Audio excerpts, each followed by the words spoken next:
വ്യത്യസ്തമായ അഭിപ്രായങ്ങൾ സമൂഹത്തിൽ ഉയർന്നു വരുന്ന ഒരു കാലം കൂടിയാണ്. ഒരു വിഭാഗം പറയുന്നു നമ്മൾ ഇനി ഇതിനൊക്കെ അംഗീകരിച്ചും അനുസരിച്ചും ഒരു കോംപ്രമൈസിന്റെ വഴിയിലേക്ക് നീങ്ങിയാൽ മതി.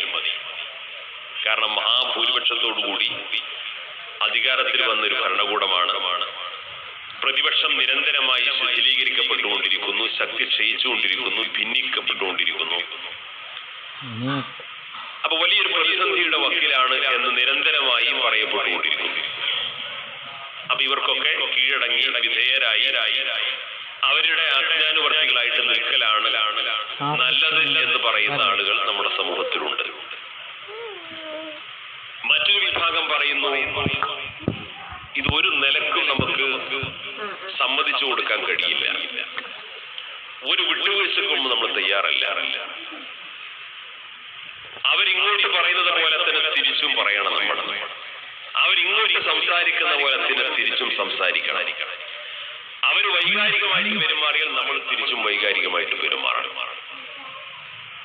അപ്പൊ നമ്മൾ ഒരു ഇഞ്ചും പുറകോട്ട് പോകാൻ പാടില്ല. അവരേത് രീതിയിലാണ് നമ്മളെ കൈകാര്യം ചെയ്തത് നമ്മൾ കഴിയാവുന്നിടത്തോളം തിരിച്ചും അങ്ങനെ പ്രതികരിക്കണം, സമീപിക്കണം എന്ന് പറയുന്ന വാദം. മൂന്നാമതൊരു കൂട്ടർ വരുന്നത് ഇന്നത്തെ സാമൂഹ്യ ചുറ്റുപാടുകളൊക്കെ തിരിച്ചറിഞ്ഞ് മതപരമായ ചിഹ്നങ്ങളും അടയാളങ്ങളും ഒക്കെ തൽക്കാലം ഒന്ന് മാറ്റിവെച്ചു നമ്മൾ ഈ ക്യാമ്പയിനിലൂടെ ഈ 3 വാദങ്ങളെയും നിരാകരിക്കാനാണ് ഉദ്ദേശിക്കുന്നത്. ഇവർക്ക് മുമ്പിൽ കീഴടങ്ങാൻ നമുക്ക് കഴിയില്ല. അവരെ പോലെ സംസാരിക്കാനും പ്രതികരിക്കാനും അതും നമ്മുടെ ശൈലിയല്ല.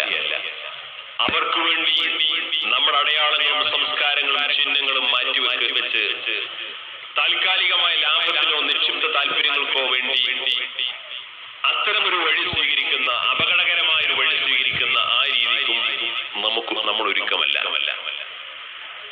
നമ്മൾ ഇതിന് പറയുന്ന ഒരു 4-5 വഴികൾ ഈ ക്യാമ്പയിനിലൂടെ ഇവിടെ ബോധ്യപ്പെടുത്തുകയാണ്. ഒന്ന്, നമ്മുടെ ജാഥാ നായകൻ ആദരണീയനായ പണക്കാട് സയ്യിദ് ഹമീദ് അലി ശിഹാബ് തങ്ങൾ വേദിയിലേക്ക് കടന്നു വന്നിരിക്കുകയാണ്.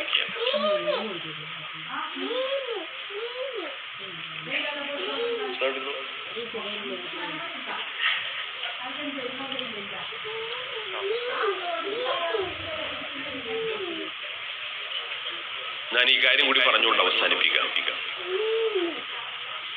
നമ്മളൊക്കെ പാരമ്പര്യ ഇസ്ലാമിന്റെ വക്താക്കളാണ്. അഥവാ പരമ്പരാഗതമായി കൈമാറ്റം ചെയ്യപ്പെട്ടു പോന്ന റസൂലുള്ളാഹി സ്വല്ലല്ലാഹു അലൈഹി വസല്ലം തങ്ങളുടെ സ്വഹാബത്തിന്റെ താബിഈകളിലെ ആ പരമ്പരാഗതമായ വഴികളിലൂടെ ജീവിച്ചു വന്നിട്ടുള്ള മുസ്ലിം സമൂഹത്തിന്റെ ഭാഗമാണ്.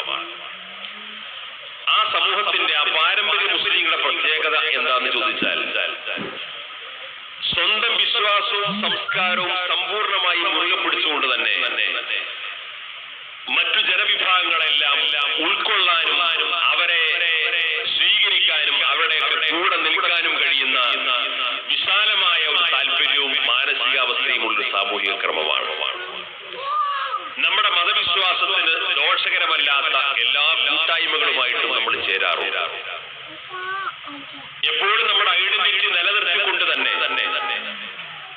ഇവിടുത്തെ ഹിന്ദുക്കളാണെങ്കിലും ക്രിസ്ത്യാനികളാണെങ്കിലും സഹോദര സമുദായത്തിൽപ്പെട്ട മതമുള്ളവരും ഇല്ലാത്തവരുമായിട്ടൊക്കെ യോജിച്ച് മുന്നോട്ട് പോകുന്ന ഒരു കാഴ്ചപ്പാടാണ് പാരമ്പര്യ മുസ്ലിം സമൂഹം സ്വീകരിച്ചു വരുന്നത്. ആൾഡോഡ് ടോയിൻബി പോലെയുള്ള ലോകപ്രസിദ്ധ ചരിത്രകാരന്മാർ പറയുന്ന മറുപടി ഇന്ത്യയിൽ ഇസ്ലാം ദ്രുതഗതിയിൽ പ്രചരിക്കാൻ കാരണം സൂഫികളുടെ സാന്നിധ്യമാണ് എന്നുള്ളതാണ്. സൂഫികൾ ഇവിടെ വ്യാപകമായ പ്രഭാഷണം നടത്തി, രചനകൾ നടത്തി, കൊട്ടിഘോഷിക്കപ്പെട്ടുകൊണ്ട് അവരുടെ പ്രവർത്തനം നടത്തിയവരല്ല. മാതൃകാപരമായ ജീവിതത്തിലൂടെ അവരുടെ വിശ്വാസ പ്രമാണങ്ങളെ മറ്റുള്ളവർക്ക് അനുഭവിക്കാൻ അവസരം കൊടുത്തവരാണ്. ആ സൂഫി സാന്നിധ്യം എന്ന് പറഞ്ഞാൽ മതപരമായ കാര്യത്തിൽ സൂക്ഷ്മതയോടുകൂടി അവർ ജീവിച്ചു. എന്നാൽ മറ്റു സഹോദര സമുദായങ്ങൾക്ക് അവരെ പരസ്പരം ഉൾക്കൊള്ളാനും ബഹുമാനിക്കാനും സാധിച്ചു. നമ്മുടെ രാജ്യത്തെ ഏത് മക്ബറകൾ, സൂഫി ദർഗകൾ നിങ്ങൾക്ക് പരിശോധിച്ചാലും അവിടെയെല്ലാം ധാരാളം അമുസ്ലിം സഹോദരന്മാർ അവിടുത്തെ സ്ഥിരം തീർത്ഥാടകരാണ്.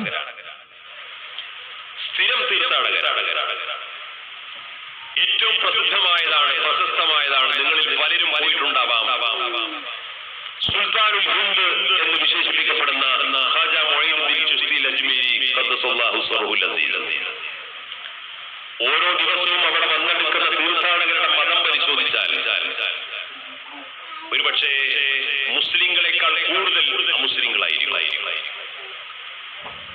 ആരായിരുന്നു ഖാജ? ഡോക്ടർ സുകുമാർ അഴീക്കോട് ചീഫ് എഡിറ്ററായിട്ടുള്ള സർവ്വവിജ്ഞാനകോശത്തിൽ ഖാജയെ കുറിച്ച് പറയുന്നു, അജ്മീർ ഖാജയുടെ സാന്നിധ്യം കൊണ്ടും അദ്ദേഹത്തോടുള്ള ജീവിതാനുഭവം കൊണ്ടും മാത്രം ലക്ഷക്കണക്കിന് ആളുകൾ ഇസ്ലാം മതം സ്വീകരിച്ചു എന്ന്. ചരിത്രം വക്രീകരിക്കപ്പെടുന്ന ആളുകൾക്ക് വേണമെങ്കിൽ ആരോപണം ഉന്നയിക്കാം. ഇന്ത്യയിൽ ഏറ്റവും വലിയ മതപരിവർത്തനത്തിന് നേതൃത്വം കൊടുത്തയാളാണ് അജ്മീർ ഖാജ എന്ന് വേണമെങ്കിൽ ആരോപിക്കാം. ഇന്നുവരെ ഒരു RSSകാരൻ പോലും അത് പറയാൻ ധൈര്യം കാണിച്ചിട്ടില്ല. സൂഫി സാന്നിധ്യം കൊണ്ട്, സൂഫി ജീവിതം കൊണ്ട് ലക്ഷക്കണക്കിന് ആളുകൾക്ക് ഇസ്ലാമിക പ്രവേശനത്തിന് അവസരമുണ്ടായ ഒരു മഹാപുരുഷനാണ് ഖാജ മുഈനുദ്ദീൻ ചിശ്തി. എന്നാൽ മഹാനുഭാവന്റെ ദർഗയിലേക്ക്, മഖ്ബറയിലേക്ക് ഇന്നും ആയിരക്കണക്കിന് അമുസ്ലിം സഹോദരന്മാർ, ശുദ്ധ ബ്രാഹ്മണരുൾപ്പെടെയുള്ള ഹിന്ദു സഹോദരന്മാർ തീർത്ഥാടനത്തിന് വരാറുണ്ട്. സാക്ഷാൽ BJPക്കാർ പോലും തെരഞ്ഞെടുപ്പിൽ മത്സരിച്ച് ജയിച്ച് ചുമതലയേൽക്കുന്നതിന് മുമ്പ് അജ്മീർ ഖാജയെ സമീപിക്കുന്നവരുണ്ട്. ജീവിതകാലത്ത് ഇസ്ലാമിലേക്ക് പരിവർത്തനം സൃഷ്ടിക്കപ്പെടുന്ന വിധത്തിൽ പോലുമുള്ള ജീവിതം നയിച്ച ആ ജീവിതം കാരണം ലക്ഷക്കണക്കിന് ആളുകൾ ഇസ്ലാമിലേക്ക് കടന്നു വരാൻ പോലും അവസരമുണ്ടായ ഒരു മനുഷ്യനെ കുറിച്ച് എന്തുകൊണ്ട് ഇത്തരത്തിലുള്ള ആരോപണങ്ങൾ ശത്രുക്കൾ പോലും ഉന്നയിക്കുന്നില്ല? അതാണ് പാരമ്പര്യ ഇസ്ലാമിന്റെ ഏറ്റവും വലിയ മഹത്വം. അവർക്കിടയിൽ ഗൂഢതകളില്ല. സ്വന്തം വിശ്വാസവും സംസ്കാരവും ജീവിതത്തിൽ നിലനിർത്തുന്നതോടൊപ്പം തന്നെ സഹോദര സമുദായങ്ങൾക്ക് ഉൾക്കൊള്ളാൻ കഴിയുന്ന ഭാഷയിലും ശൈലിയിലും സംസാരിക്കാനും ജീവിതാനുഭവത്തിലൂടെ തന്റെ മതത്തെയും പ്രത്യയശാസ്ത്രത്തെയും പരിചയപ്പെടുത്തി കൊടുക്കാൻ അവർക്ക് സാധിച്ചു. നേരെ നമുക്ക് സമസ്തയിലേക്ക് വരാം. സമസ്ത കേരള ജമിയത്തുൽ ഉലമയുടെ ദീർഘകാലത്തെ അധ്യക്ഷനായിരുന്നു മഹാനായ റഈസുൽ മുഹഖഖീൻ കണ്ണിയത്ത് ഉസ്താദ് നൂറുല്ലാഹു ബർക്കത്തുഹു. കണ്ണിയത്ത് ഉസ്താദ് എന്ന് പറയുമ്പോഴേക്ക് അടുത്ത വാചകമായി നമ്മുടെ നാട്ടിൻ തുമ്പിൽ വരുന്ന പ്രയോഗമാണ് ജീവിതത്തിൽ ഒരു കറാഹത്ത് പോലും ചെയ്യാത്ത മനുഷ്യൻ. ഒരമുസ്ലിമായ മനുഷ്യൻ ജീവിതത്തിൽ ഒരു കറാഹത്ത് പോലും ചെയ്യാത്ത മനുഷ്യനെന്ന് എങ്ങനെയാണ് മലയാളത്തിലേക്ക് ഭാഷാന്തരം ചെയ്യുക? അവർക്ക് വേണമെങ്കിൽ യാഥാസ്ഥികൻ, മതമൗലികവാദി എന്നൊക്കെ വിളിക്കാം. മതത്തിന്റെ ഐച്ഛികമായ നിസ്സാരമായ നിയമങ്ങളെ പോലും വളരെ കർക്കശമായ സ്വഭാവത്തിൽ ജീവിതത്തിൽ പകർത്തിയ ആളായിരുന്നു കണ്ണിയത്ത് ഉസ്താദ്. അപ്പൊ മതപരമായ വിധിവിലക്കുകളെ വളരെ കൃത്യമായി ജീവിതത്തിൽ പകർത്തുന്നത് എന്റെ മതം തെറ്റിദ്ധരിക്കപ്പെടാനും എന്നെ മറ്റു സഹോദര സമുദായങ്ങൾ സംശയത്തോടുകൂടി വീക്ഷിക്കാൻ കാരണമാകുമെന്ന ബോധ്യമുണ്ടെങ്കിൽ ആ ബോധ്യത്തെ ജീവിതത്തിലൂടെ തകർത്തു കളഞ്ഞയാളാണ് മഹാനായ കണ്ണിയത്ത് ഉസ്താദ്. കണ്ണിയത്ത് ഉസ്താദിന്റെ വീട്ടിലേക്ക് മലപ്പുറം ജില്ലയിലെ വാഴക്കാട്ടേക്ക് ധാരാളം സന്ദർശകർ വരാറുണ്ട്. സംഘടനാ പ്രവർത്തകരും പണ്ഡിതന്മാരും ശിഷ്യഗണങ്ങളും വിവിധ മഹല്ല് ഭാരവാഹികളും ഫത്വ ചോദിക്കാനും സംഘടനാ ആവശ്യങ്ങൾക്കും പൊതുവിഷയങ്ങൾക്കൊക്കെ ധാരാളം സന്ദർശകർ വരും. ഉസ്താദിന്റെ വീട്ടിലേക്ക് കടന്നു പോകാൻ റോഡ് പോലുമില്ല. അപ്പൊ വാഴക്കാട് ചെറിയ ഒരു അങ്ങാടിയിൽ വാഹനം നിർത്തിയിട്ട് ഊടുവഴിയിലൂടെ വേണം വീട്ടിലേക്ക് നടന്നു പോകാൻ. നമ്മുടെ നാട്ടിൽ ജീവിച്ചിരിക്കുന്ന ഈ മഹാപണ്ഡിതനെ കാണാൻ ഇത്രയും സന്ദർശകർ വരുമ്പോ ആ സന്ദർശകർ ഇങ്ങനെ യാത്രാ സൗകര്യത്തിന് വേണ്ടി പ്രയാസപ്പെടുന്നു എന്ന് തിരിച്ചറിഞ്ഞ ആ നാട്ടിലെ ക്ഷേത്ര കമ്മിറ്റി ഒരു ദിവസം യോഗം ചേരുകയാണ്. ക്ഷേത്ര കമ്മിറ്റി യോഗം ചേർന്നിട്ട് തീരുമാനിക്കും അവർ നാട്ടിൽ ഉസ്താദിനെ വിളിക്കാറുള്ളത് കണ്ണിയൻ മുസ്ലിയാർ എന്നാണ്. ക്ഷേത്ര കമ്മിറ്റി യോഗത്തിൽ അഭിപ്രായമുയരുന്നു, നമ്മുടെ നാട്ടിലെ കണ്ണിയൻ മുസ്ലിയാരുടെ വീട്ടിലേക്ക് ധാരാളം സന്ദർശകർ വരുന്നു. എല്ലാവരും വഴിയിലൊക്കെ വാഹനം നിർത്തിയിട്ടിട്ട് ഊടുവഴിയിലൂടെ പ്രയാസപ്പെട്ട് നടന്നു പോയിട്ടാണ് അദ്ദേഹത്തെ സന്ദർശിക്കുന്നത്. ആ ക്ഷേത്ര ഭാരവാഹികൾ യോഗം ചേർന്ന് തീരുമാനിച്ചത് കണ്ണിയൻ മുസ്ലിയാരുടെ വീട്ടിലേക്ക് റോഡ് വെട്ടിക്കൊടുക്കാൻ ആവശ്യമായ ഭൂമി ക്ഷേത്രത്തിന്റെ ഭൂമിയിൽ നിന്ന് ദാനം ചെയ്യാൻ തീരുമാനിക്കുകയാണ്.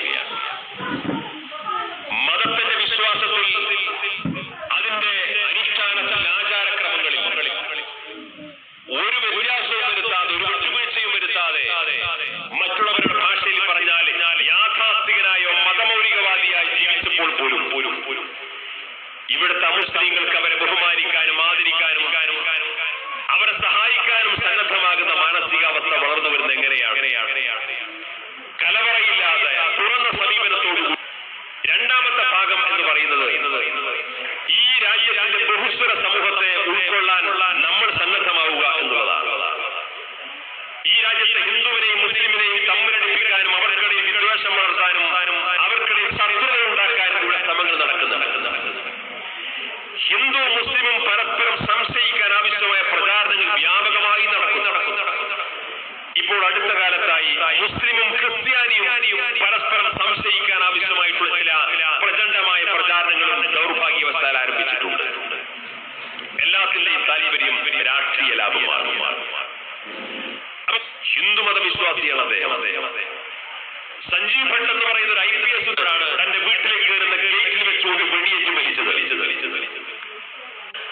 അത് ചരിത്രപരമായി തെറ്റാണെന്ന് മാധ്യമ ലോകത്തോട് വിളിച്ചു പറഞ്ഞ ഒരു സത്യസന്ധയായ മാധ്യമ പ്രവർത്തകയായിരുന്നു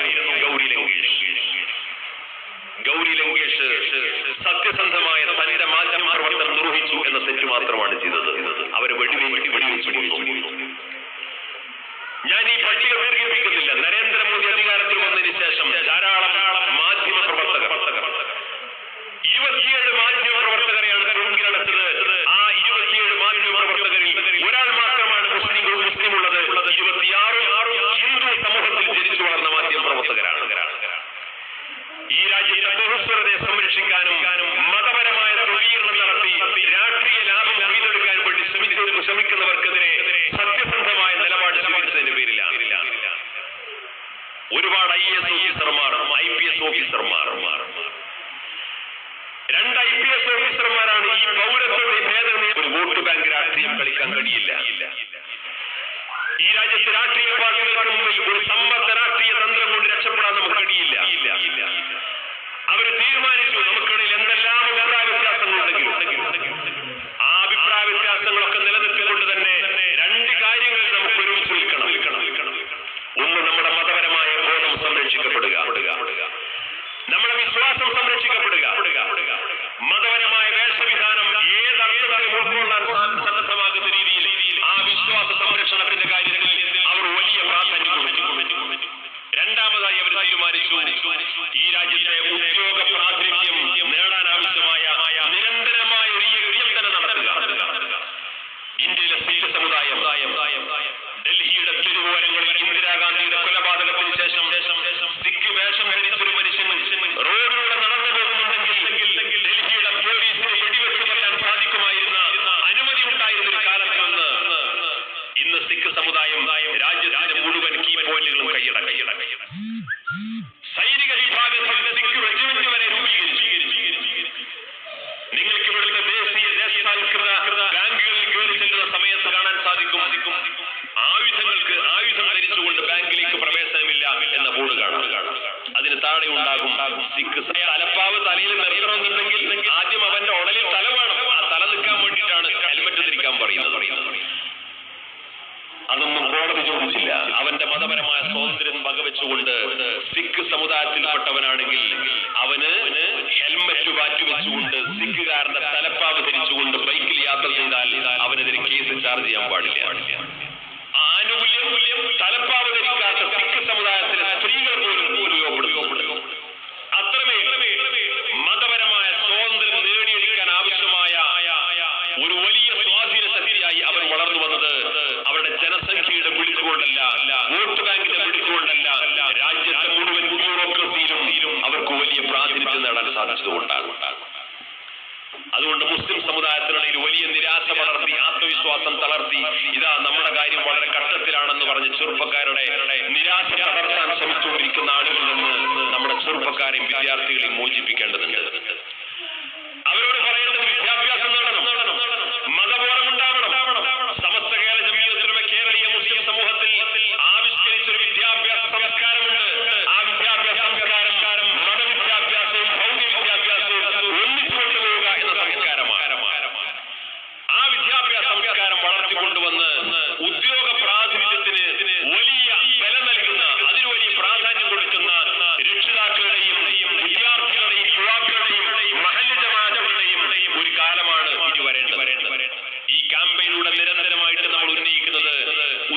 പ്രാതിനിധ്യം എന്ന് പറയുന്നത് നേരത്തെ ഇവിടുത്തെ എല്ലാ പ്രഭാഷകരും പറഞ്ഞ ഓരോ വീടുകളിലും ഒരു സർക്കാർ ഉദ്യോഗസ്ഥനെയെങ്കിലും വളർത്തിക്കൊണ്ടുവരിക എന്ന് പറയുന്ന ഒരു കാഴ്ചപ്പാട് ഇവിടെ വളർത്തിക്കൊണ്ടുവന്ന് ഈ സമുദായത്തിന്റെ അതിജീവനത്തിന്റെ ഈ കുറുക്കുവഴി തേടാൻ നമ്മൾ ഇനിയെങ്കിലും മുന്നോട്ട് വന്നിട്ടില്ലെങ്കിൽ നമ്മുടെ ഭാവി അപകടകരമാണ്. അതേപോലെ തന്നെ വിവിധങ്ങളായിട്ടുള്ള സർക്കാർ നടപടിക്രമങ്ങളുണ്ട്, വിവിധ ക്ഷേമ പദ്ധതികളുണ്ട്. സർക്കാരുകൾ നമുക്ക് ഒരുപാട് ആനുകൂല്യങ്ങൾ പ്രഖ്യാപിക്കപ്പെടുന്നുണ്ട്, പലതും നമ്മൾ അറിയുന്നില്ല. പ്രഖ്യാപിക്കപ്പെട്ട പല ആനുകൂല്യങ്ങളും തടയപ്പെടുന്നുണ്ട്, അതും നമ്മൾ അറിയുന്നില്ല. കാരണം എന്താണ്? നമുക്കതൊന്നും നോക്കാൻ സമയമില്ല. ഇവിടെ മുന്നാക്ക സമുദായത്തിന് 10% സംവരണം കൊടുത്തപ്പോഴാണ് നമുക്കുള്ള 12% നമുക്ക് ലഭിക്കുന്നില്ല എന്ന് നമ്മൾ അറിയുന്നത്. കേരളത്തിലെ മുസ്ലിങ്ങൾക്ക് 12% ഉണ്ട്. ഇന്ത്യ രാജ്യത്ത് ഏറ്റവും കൂടുതൽ മുസ്ലിം സംവരണം ഉള്ളത് കേരളത്തിലാണ്. ഇവിടെ 12% ഉണ്ട് എന്നാണ് നമ്മളൊക്കെ അത്രയും കാലം പ്രസംഗിച്ച് നടന്നിരുന്നത്. മുന്നാക്ക സമുദായത്തിൽ 10% സംവരണം ഏർപ്പെടുത്തിയപ്പോഴാണ്, ഓരോ സമുദായങ്ങളുടെ സംവരണ തോത് കണക്കൂട്ടുമ്പോഴാണ് മുസ്ലിം സമുദായത്തിൽ ഉണ്ടെന്ന് പറയപ്പെടുന്ന 12% പൂർത്തിയായിട്ട് ഇപ്പോഴും കൊടുക്കുന്നില്ല. പല കാലങ്ങളിലായി മാറി മാറി വരുന്ന ഭരണകൂടങ്ങളും ഉദ്യോഗസ്ഥ ലോബികളുടെ ഇടപെടൽ കാരണം ആ സംവരണങ്ങളൊക്കെ എന്നോ വെട്ടിച്ചുരുക്കി മാറ്റപ്പെട്ടിരിക്കും, നമ്മൾ ആരും അറിഞ്ഞിട്ടില്ല. അപ്പൊ സർക്കാർ നടപടിക്രമങ്ങളെ കൃത്യമായി നിരീക്ഷിക്കുന്ന, അത് അന്വേഷിക്കുന്ന, അത് മനസ്സിലാക്കുന്ന, അത് പഠിക്കുന്ന ഒരു സമൂഹം, അവകാശബോധമുള്ള ഒരു സമൂഹം നമ്മുടെ ഈ സമൂഹത്തിൽ വളർന്നു വരണം. ഏതെങ്കിലും സംഘടനാ നേതാവ് അത് പഠിച്ചാൽ പോരാ, ഏതെങ്കിലും മാധ്യമ പ്രവർത്തകർ പഠിച്ചാൽ പോരാ, ഏതെങ്കിലും PSC പരീക്ഷ എഴുതുന്ന ഒരു മത്സരാർത്ഥി മാത്രം പഠിക്കേണ്ടതല്ല. നമ്മുടെ സമുദായത്തിൽ അതിനെക്കുറിച്ചുള്ള കൃത്യമായ അവബോധമുണ്ടാകണം. അത് പഠിക്കാനും മനസ്സിലാക്കാനും അന്വേഷിക്കാനുമുള്ള ഒരു ത്വര നമ്മുടെ വളർന്നു വരുന്ന സമൂഹത്തിൽ ഉണ്ടാകണം. അതോടൊപ്പം നാം നിരവധി വിദ്യാഭ്യാസ സ്ഥാപനങ്ങൾ നടത്തിയ ആളുകളാണ്. ദർസുകൾക്ക് നേതൃത്വം കൊടുക്കുന്ന ആളുകളുണ്ട്, അറബിക് കോളേജുകൾക്ക് നേതൃത്വം കൊടുക്കുന്ന ആളുകളുണ്ട്. ദർസുകളിലും അറബിക് കോളേജുകളിലും മക്കളെ പഠിപ്പിക്കുന്ന ധാരാളം രക്ഷിതാക്കളുണ്ട്, അവിടെ പഠിച്ചുകൊണ്ടിരിക്കുന്ന വിദ്യാർത്ഥികളുണ്ട്. ഒരു ദർസിൽ ഒരു കുട്ടിയെ ചേർത്താൽ, അറബിക് കോളേജിൽ കുട്ടിയെ ചേർത്താൽ, അവന്റെ പഠനം പൂർത്തീകരിച്ചിട്ട് സനത് വാങ്ങി അതേ ചുറ്റുപാടിൽ തന്നെ തൊഴിലെടുക്കുന്നവരുടെ എണ്ണം പരിശോധിച്ചു കഴിഞ്ഞാൽ അത് വളരെ കുറവാണ്. ഒരു കുട്ടി അറബിക് കോളേജിൽ ചേർത്തു, 8, 10, 12 വർഷം അവന്റെ പഠനം പൂർത്തിയാക്കി ബിരുദം വാങ്ങി, അതേ മേഖലയിൽ തന്നെ ദീനീ വിദ്യാഭ്യാസ പ്രചാരണത്തിനും ജാവത്തിനും വേണ്ടി ശിഷ്ടകാലം മാറ്റിവെക്കുന്നവരുടെ എണ്ണം പരിശോധിച്ചാൽ വളരെ എണ്ണം കുറവാണ്. പല മേഖലകളിലേക്കും പോകുന്നു. അവരവരുടെ ജീവിത ചുറ്റുപാടുകൾക്കനുസരിച്ച് അവർ വഴിമാറി പോകുന്നു. പക്ഷെ അടിസ്ഥാനപരമായി അവരൊക്കെ, അവരും അവരുടെ കുടുംബവും മക്കളും ഒക്കെ ഒരു മതബോധമുള്ളവരായി ജീവിക്കുന്നു എന്നുള്ളതാണ് അതിന്റെ ലാഭം. എങ്കിലും അത് സമുദായത്തിൽ വലിയ നേട്ടമുള്ള കാര്യമാണ്. അപ്പോ പഠനകാലത്ത് പഠനം മുടക്കി പോകുന്ന ആളുകൾ ധാരാളം ഇത്തരം സ്ട്രീമുകളിലുണ്ട്. ബിരുദം സ്വീകരിച്ചതിന് ശേഷം ആ ഫീൽഡിൽ നിൽക്കാത്ത ആളുകളും ധാരാളമുണ്ട്. ഇങ്ങനെയൊക്കെ നമ്മുടെ മതവിദ്യാഭ്യാസ മേഖലയിൽ അത്തരമൊരു പ്രവണത ഉണ്ടെങ്കിൽ ആ മതവിദ്യാഭ്യാസ മേഖലയിൽ പഠിക്കാൻ മിടുക്കരായ ഭൗതിക വിദ്യാഭ്യാസത്തിൽ പ്രാവീണ്യമുള്ള ആളുകൾക്ക് ആ കുട്ടികൾക്ക് മത്സര പരീക്ഷകൾ എഴുതാൻ കൂടിയുള്ള പരിശീലനം നമുക്ക് കൊടുത്തു തുടങ്ങേണ്ടതുണ്ട്. എന്തേ ദർസിൽ പഠിക്കുന്ന കുട്ടികൾക്ക് മത്സര പരീക്ഷ എഴുതിക്കൂടെ? അറബിക് കോളേജിൽ പഠിച്ചുകൊണ്ടിരിക്കുന്ന കുട്ടികൾക്ക് എന്താ PSC പരീക്ഷ എഴുതിക്കൂടെ? 2-3 വർഷം മുമ്പ് മലപ്പുറം ജില്ലയിലെ അറബിക് കോളേജിൽ സംഘടനാ പരിപാടിക്ക് ചെന്ന സമയത്ത് SKSFന്റെ വിദ്യാഭ്യാസ പദ്ധതികളൊക്കെ വിശദീകരിച്ച് കുട്ടികളുടെ സ്കോളർഷിപ്പ് നേടി ഇത് സിവിൽ സർവീസ് പഠിച്ചുകൊണ്ടിരിക്കുന്നു. അറബിക് കോളേജുകൾ, ദർസുകൾ എന്ന് പറഞ്ഞാൽ സ്കൂളിൽ പോകാൻ പറ്റാത്ത, പഠിക്കാൻ മിടിക്കില്ലാത്ത, ഒന്നിനും പറ്റാത്തവരെ ചെലവില്ലാതെ പഠിപ്പിക്കാനുള്ള ഒരു മാർഗമാണ് എന്ന് തെറ്റിദ്ധാരണ പലർക്കുണ്ട്. നമ്മുടെ മതകലാലയങ്ങളിൽ പഠിക്കുന്ന മിടുക്കരായ വിദ്യാർത്ഥികളെ നല്ല പണ്ഡിതരാക്കാൻ പ്രാപ്തമാക്കുന്നതോടൊപ്പം തന്നെ അത്തരം കുട്ടികൾക്ക് ഇത്തരം മേഖലകളിൽ അഭിരുചിയുള്ളവരാണെങ്കിൽ തടഞ്ഞു വെക്കുകയല്ല വേണ്ടത്. മതബോധമുള്ള, എന്തുകൊണ്ട് സിവിൽ സർവീസ് നേടിയിട്ടുള്ള IPS ഓഫീസർമാരും IAS ഓഫീസർമാരും സിഖ് സമുദായത്തിൽപ്പെട്ട ആളുകൾ തലപ്പാവും താടിയും വെച്ച് IAS-കാരന്റെ കസേരയിൽ അവർക്ക് ഇരിക്കാമെങ്കിൽ മുസ്ലിം സമുദായത്തിൽപ്പെട്ട പാണ്ഡിത്യമുള്ള ദർസിലും അറബിക് കോളേജിലും പഠിച്ച തലപ്പാവും താടിയുമുള്ള IAS ഓഫീസർക്കും ആ കസേരയിൽ ഇരിക്കാൻ കഴിയുമെന്ന് പഠിപ്പിച്ചു കൊടുക്കാനും കാണിച്ചു കൊടുക്കാനും നമുക്ക് കഴിയണം. ഒട്ടും അപകർഷതാബോധം വേണ്ട. ഞാൻ ഇപ്പൊ തലയിൽ കെട്ടി എന്താണ് അവർ കരുതുക? ഞാൻ താടി വെച്ചാൽ എന്തായാലും മനസ്സിലാക്കുക എന്ന അപകർഷതാബോധം വേണ്ട. ഈ രാജ്യത്ത് എല്ലാ പൗരന്മാർക്കുമുള്ള സ്വാതന്ത്ര്യം ഇന്ത്യയിലെ മുസ്ലിങ്ങൾക്ക്. ആ സ്വാതന്ത്ര്യബോധത്തോടുകൂടി ഉദ്യോഗ പ്രാതിനിധ്യം എന്നുള്ളത് ഒരു സുപ്രധാനമായ അജണ്ടയായി ഏറ്റെടുക്കാൻ ഇന്നു മുതൽ നമ്മൾ സന്നദ്ധമാകണം. 2020 കഷ്ടപ്പാടിന്റെയും ഭീതിയുടെയും പ്രതിസന്ധികളുടെയും ആ വർഷം ഏതാനും മണിക്കൂറുകൾക്കൊക്കെ അവസാനിക്കുകയാണ്. നിങ്ങൾ പലരും വീട്ടിൽ പോയി ഭക്ഷണം കഴിച്ച് കിടങ്ങാൻ നേരത്ത് അടുത്ത കൊല്ലായിട്ടുണ്ടാവും. അപ്പൊ അടുത്ത കൊല്ലം മുതൽ തീരുമാനിക്കുക, ഇനി ഇവിടെ ആരെങ്കിലും പേടിപ്പിക്കുന്നതനുസരിച്ച് പേടിച്ച് നടക്കാൻ ഞങ്ങളില്ല. ആരെങ്കിലും ഭയപ്പെടുത്തി കീഴടക്കാൻ ശ്രമിച്ചാൽ അതിൽ ഭയന്ന് വളക്കാൻ ഞങ്ങളില്ല. ഒരു മനുഷ്യന് ഏറ്റവും അപകടകരമായിട്ട് തോന്നുന്ന ഒരു കാര്യം ആ മനുഷ്യൻ മരിക്കുക എന്നുള്ള അത് ഏതായാലും നിർബന്ധമായ ഒരു സംഗതിയാണ്. അതുകൊണ്ട് ഭയപ്പെടുത്തി കീഴടക്കി ഏതെങ്കിലും രാഷ്ട്രീയ തമ്പുരാക്കന്മാരുടെ താല്പര്യം ഇവിടെ അടിച്ചേൽപ്പിക്കാനാണ് ഭാവമെങ്കിൽ ഇവിടെ ഭരണഘടനാനുസൃതമായ സ്വാതന്ത്ര്യം അനുഭവിച്ചുകൊണ്ട് നമുക്കത് മനസ്സില്ല എന്ന് പറയുന്നതോടൊപ്പം തന്നെ ഇവിടുത്തെ സഹോദര സമുദായങ്ങളെ ചേർത്ത് പിടിച്ചുകൊണ്ട് ഈ രാജ്യത്തെ അനീതികൾക്കെതിരെ ശബ്ദിക്കാനും ഈ രാജ്യത്തെ വ്യവസ്ഥാപിതമായ സംവിധാനത്തിലൂടെ രാജ്യത്തിന്റെ കീ പോയിന്റുകളിലേക്ക് കൈയടക്കാൻ ആവശ്യമായിട്ടുള്ള വളരെ ബുദ്ധിപരമായ വിവേകത്തോടുകൂടിയുള്ള നീക്കങ്ങളിൽ നമ്മൾ ഓരോരുത്തരും മുന്നോട്ട് വരണം എന്ന് മാത്രമാണ് സൂചിപ്പിക്കാനുള്ളത്. ഈ സന്ദേശം നിരന്തരമായി സമൂഹത്തിൽ കൈമാറുക എന്ന ലക്ഷ്യത്തോടു കൂടിയാണ് ഇങ്ങനൊരു ക്യാമ്പയിനുമായിട്ട് സംഘടന മുന്നോട്ട് വന്നത്.